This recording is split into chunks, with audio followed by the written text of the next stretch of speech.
In Kyoto at 5:47 in the evening, an old woman throws a bucket of water across her stone doorstep. The surface temperature under her feet drops several degrees in under a minute. No compressor, no breaker trip.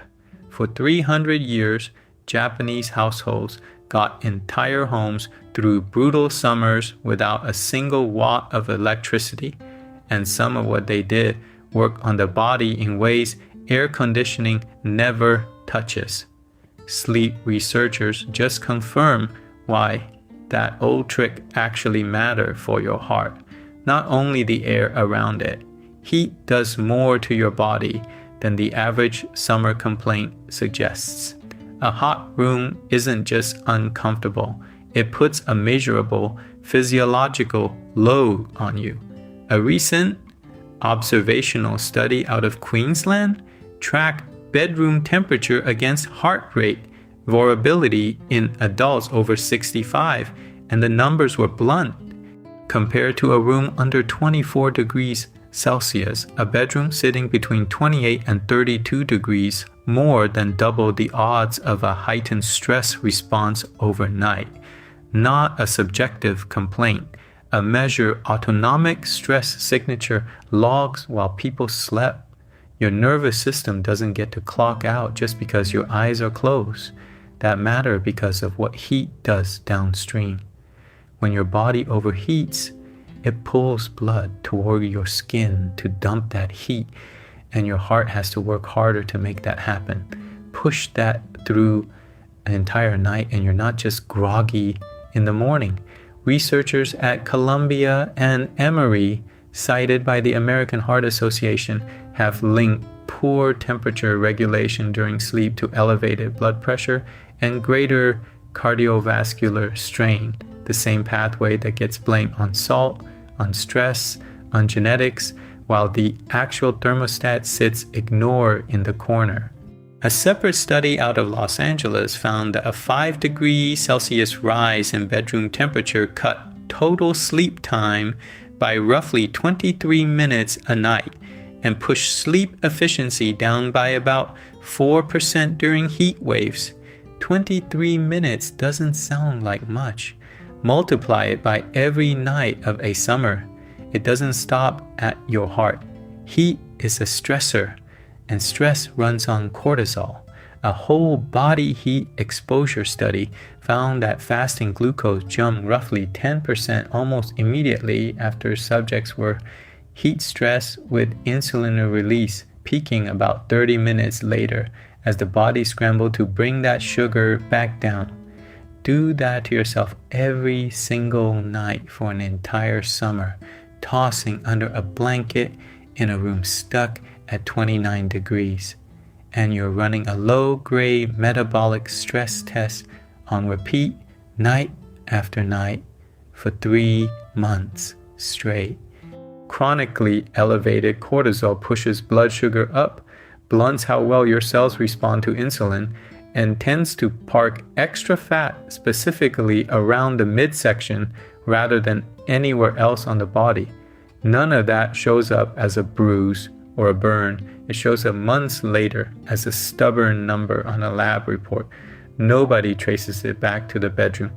So the Japanese, who lived through some of the most humid heat on the planet without universal air conditioning until relatively recently, had to solve this problem long before anyone had a word for heart rate variability. And the fix wasn't one big idea. It was a stack of small ones layered on top of each other, each one shaving off a degree or two, until the whole system added up to something that kept a house livable. Start with the house itself, because traditional Japanese architecture was never built to seal heat out. It was built to let air move through it. The exterior walls used sliding panels, shoji screens made of wood and paper, and Fusuma doors, and in peak summer, entire sections of those walls came out completely. A house that was a sealed box in winter became an open pavilion in July with wind able to pass straight through from one side to the other. Deep eaves hung off the roofline specifically to block the high summer sun while still letting in the lower, gentler light of morning and evening. None of that needed a thermostat. It needed geometry, worked out over generations in a climate that punished anyone who got it wrong. Layer 2 sits just outside those open walls. Sudare and Yoshizu, thin blinds woven from split bamboo or reed, hang from the eaves and cover the windows. They block direct sun the way a curtain would, but because they're woven rather than solid, air still slides through the gaps. You get shade without losing the breeze, which is the exact trade-off a heavy curtain gets wrong.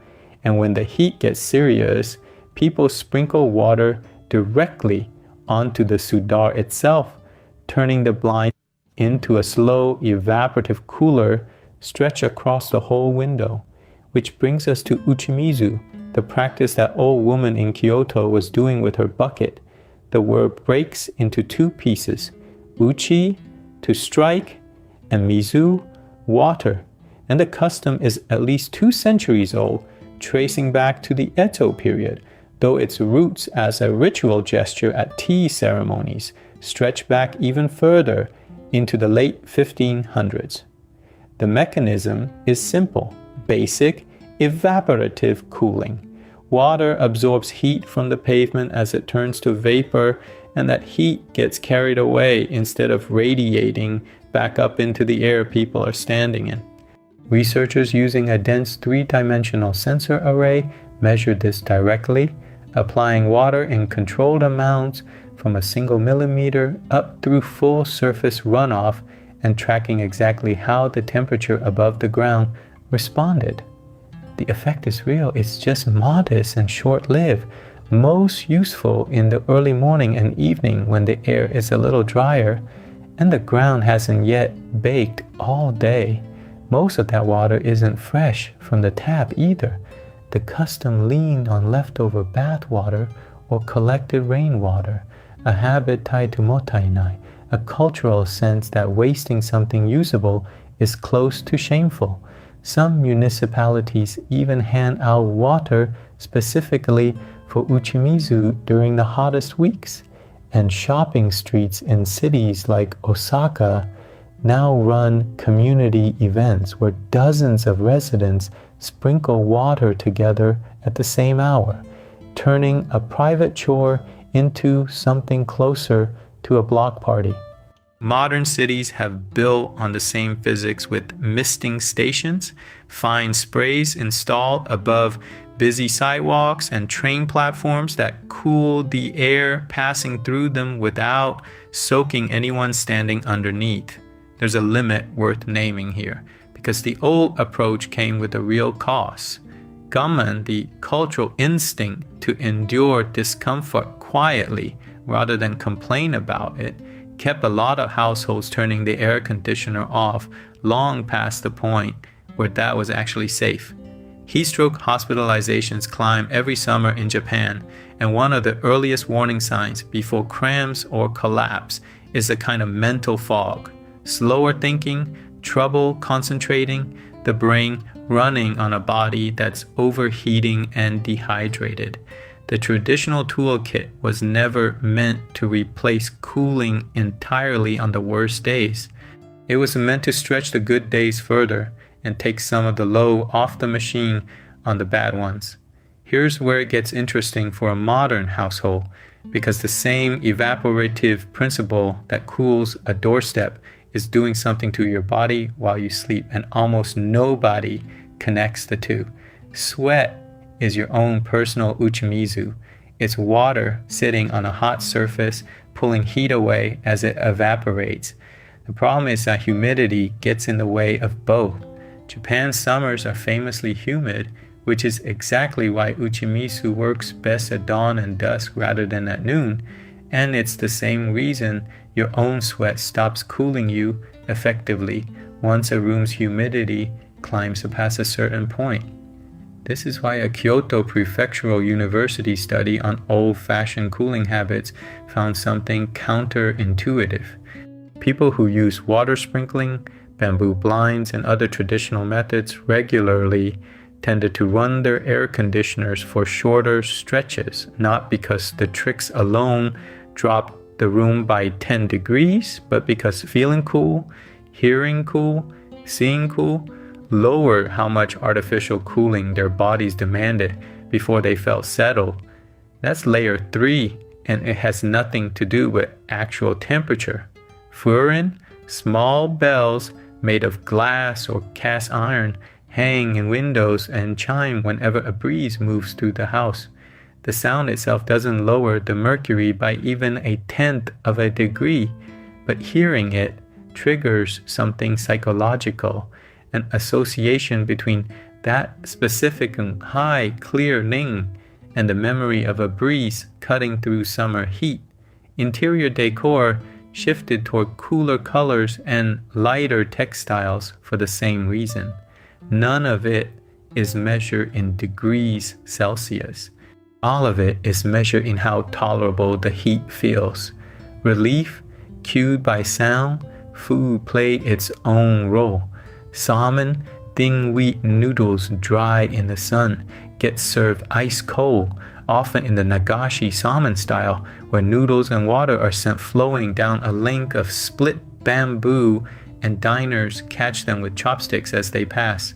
It's partly theater, partly a genuinely practical way to eat something cold and light on a day when a hot bowl of anything sounds unbearable.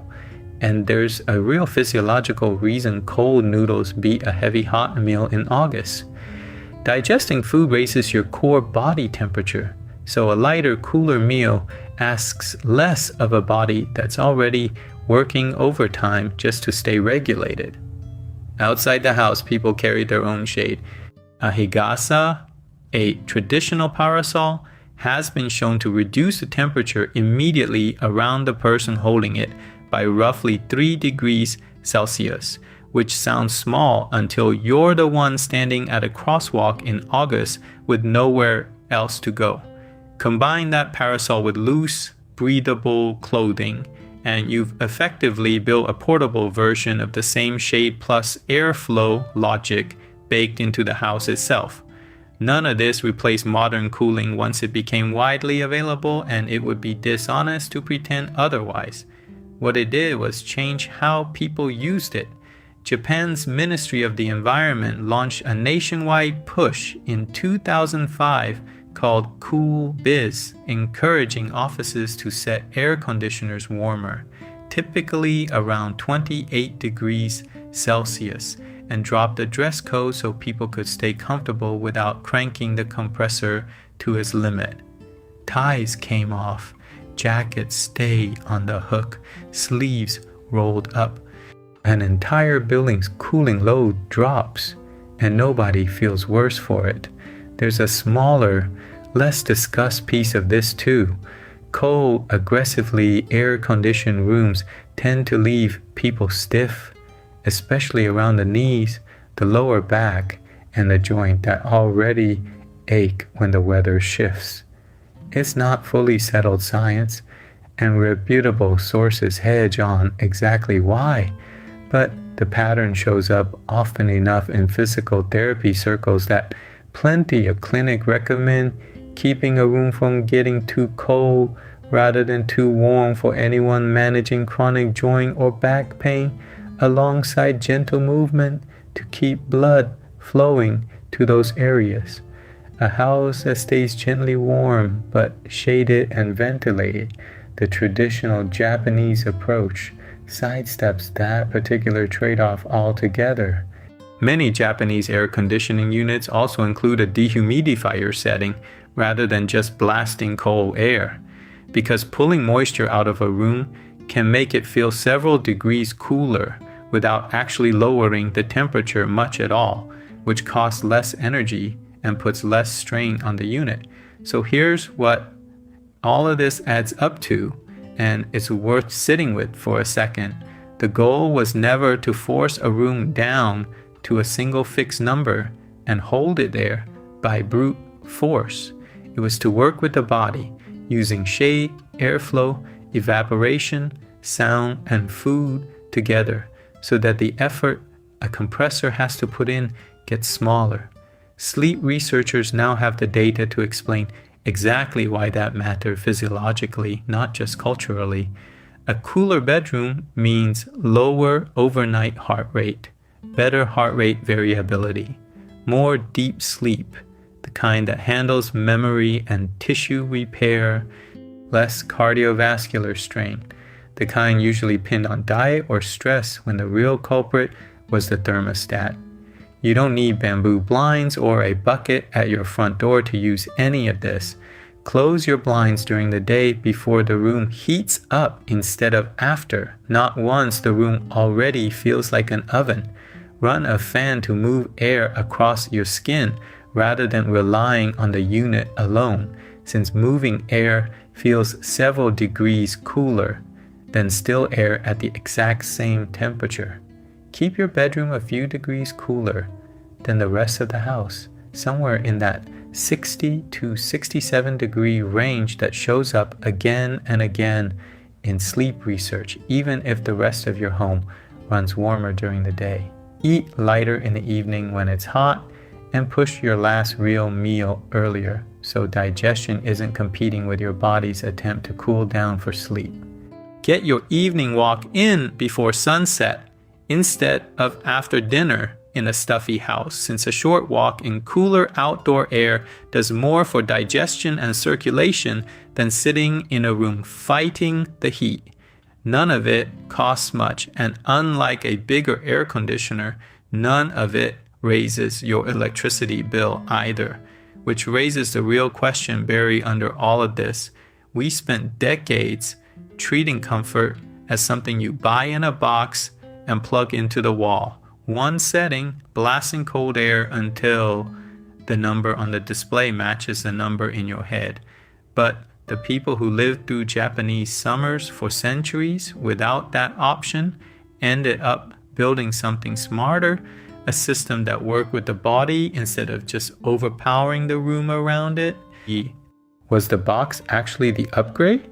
Or did we just trade a slower, quieter kind of comfort for a louder one that costs more and does less for the one system in your body that was quietly paying the price the whole time?